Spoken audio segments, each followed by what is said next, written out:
All right, Nana. So again, we want to pick it up from the point where we're talking about how various thoughts create choices, and those choices create behaviors, and those predictable behaviors create an experience, and those experiences create an emotion. And if you do that enough, that becomes a habit. And those habits eventually, unconsciously, we keep doing over and over again. We lose our choices to a program. Yes, I wanted to make sure that we hit on this point. As you said, we lose our choices to our own unconscious programming. So when we lose our choices to our own unconscious programming, it's like being in the matrix.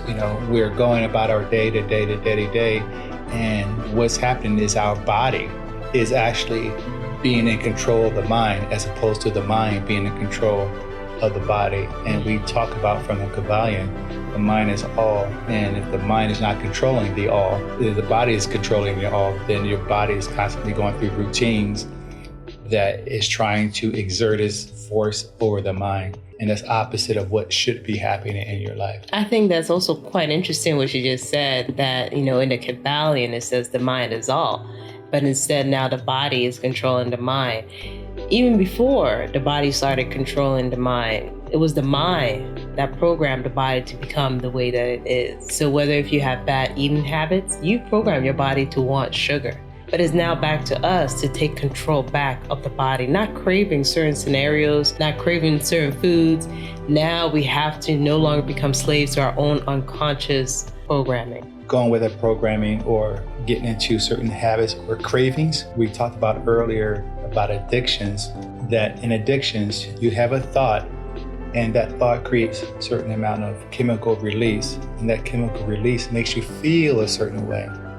And because you're feeling a certain way, it causes you to think about what you're feeling, and it goes round and round. Now you're thinking about what you're feeling, and it releases certain chemicals. Now you're feeling more of what you're thinking, which produces more thoughts about what you're feeling.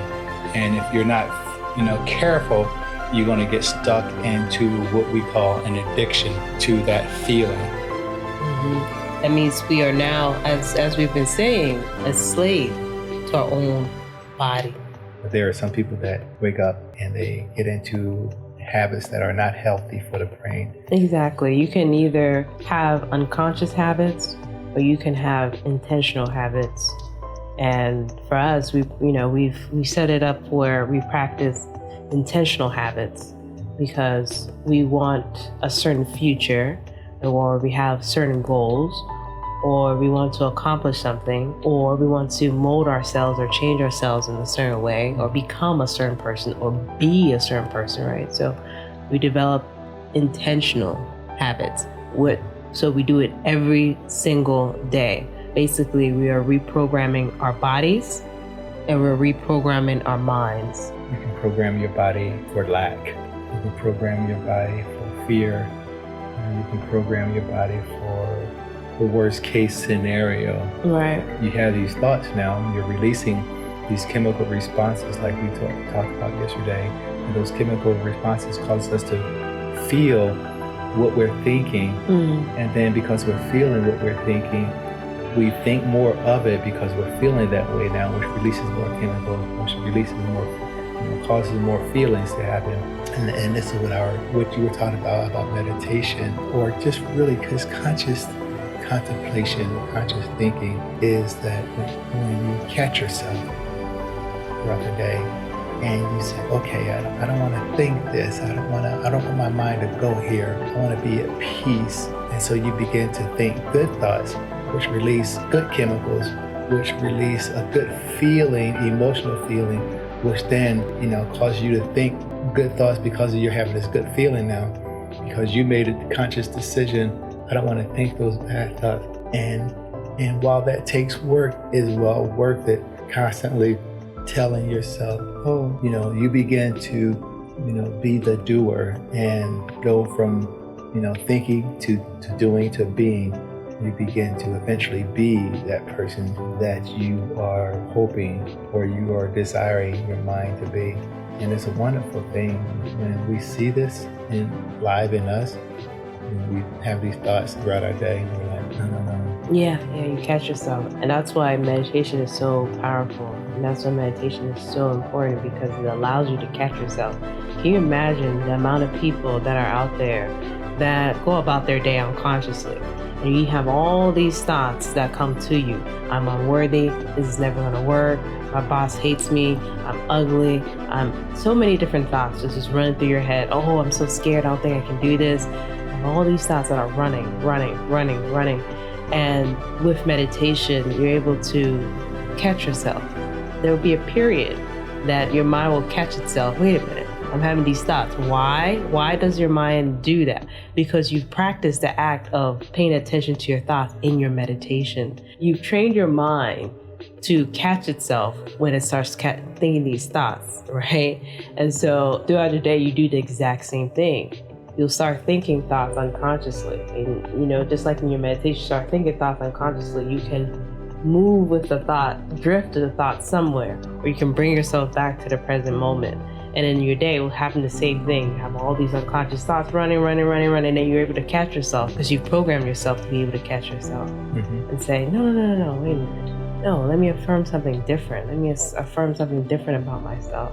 Also, another reason why meditation is so important, because we're training ourselves to become aware of our thoughts. You have this desire, and your desire, your mind has to be stronger than your body. That will has to be stronger than that body. If you have a vision for yourself for your life to change certain situations in your life, that desire has to be stronger, that your mind has to be stronger than your body with the will. So each and every single day, you have to focus on that, as you said, that standard, the place that, or the image of what you want or who you want to be. You gotta keep your mind and your will at that. And eventually, the body will start following the mind. It kind of reminds me of that person who wanted to, do 100 push-ups a day or every other day. If he's never done push-ups, the first 5 push-ups is going to be really, really hard. Oh yes, I'm glad you're talking about this. The first 5 push-ups is going to be really, really hard. So the body is saying, no, stop. You're going to hurt yourself.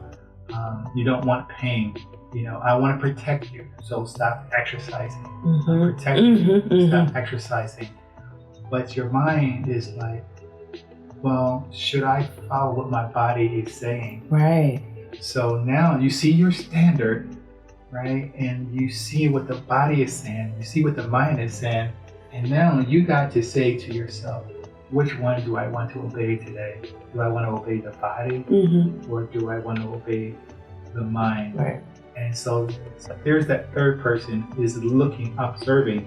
So now you become the observer and saying, what am I doing to get to my standard? Am I going to obey the body? Am I going to obey the mind? At some point, if you really want to achieve that goal or be at that place of that standard, you got to say, I'm going to break the will of the body. I never thought I would be able to do 500 push-ups and 100 pull-ups in a single setting.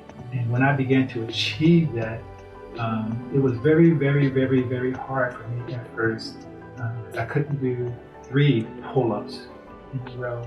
But in time, I had to break the will of the body and say, you're going to do this. You're going to do this.